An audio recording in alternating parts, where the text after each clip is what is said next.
अतिशय सुंदर असे हे रस्ते बघताय तुम्ही. जे म्हणजे बाकीचे रस्ते चांगले आहेत, पण पाव नदीपासून जे पुढे रत्नागिरीपर्यंत जातो तो रस्ता, तो सगळा हा अशा अवस्थेत आहे. एकदम खराब रोड आहे. जाम गाडी आणायचं म्हणजेच कष्टाचं काम आहे ते. अतिशय बेकार रोड आहे, जाम बेकार. एकदम ऑफ रोडिंगचा फील आला. आणि थार नसून आमची इर्टिगा आहे आणि एका बाजूला हा रोड बनतोय, दुसऱ्या बाजूला आम्ही अशा रोडवरून जात आहे. 10 तारखेला उद्याच आणि 28 ला लाडूचा. आता पटणे मी दोघांचे बड्डे आहेत. लाडूला आता 7 वर्ष पूर्ण होतील. 8वं लागेल. त्याला 6 वर्ष मला नव्हता.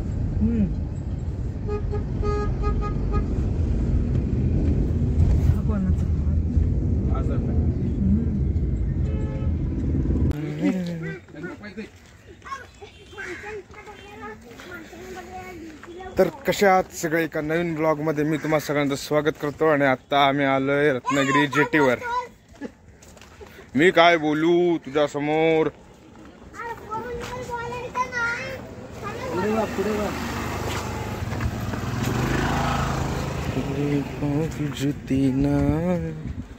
थारा पैसा बंगला थारा काम.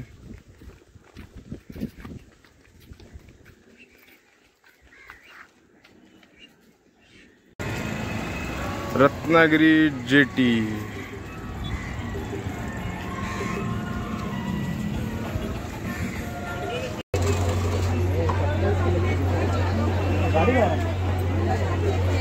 बघतो ना पुढे बघून येतो.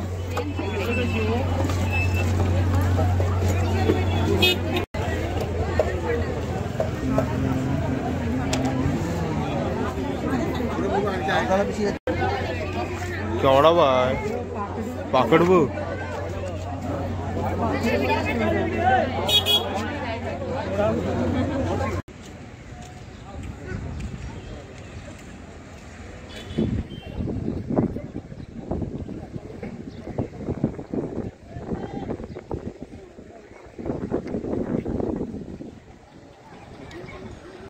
तर हा प्लॅन एक अचानक असा ठरला होता, आईचा, काकीचा, भाईचा.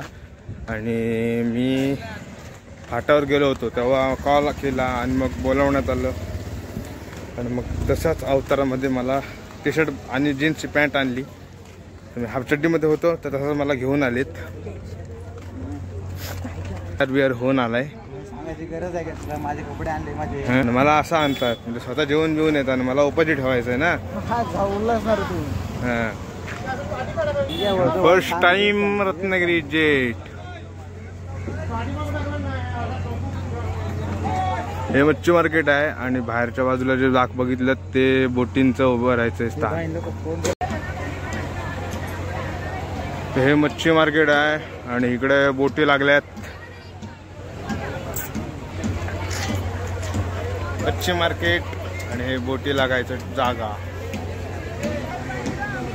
आणि हे भाई पप्पाने येत आहेत. भाई, पप्पा, काकी, आई आणि उत्कर्ष. फर्स्ट टाइम आलोय, जरा वेगळा सगळा मच्छीचा वाट, डोकं धरलंय सगळं.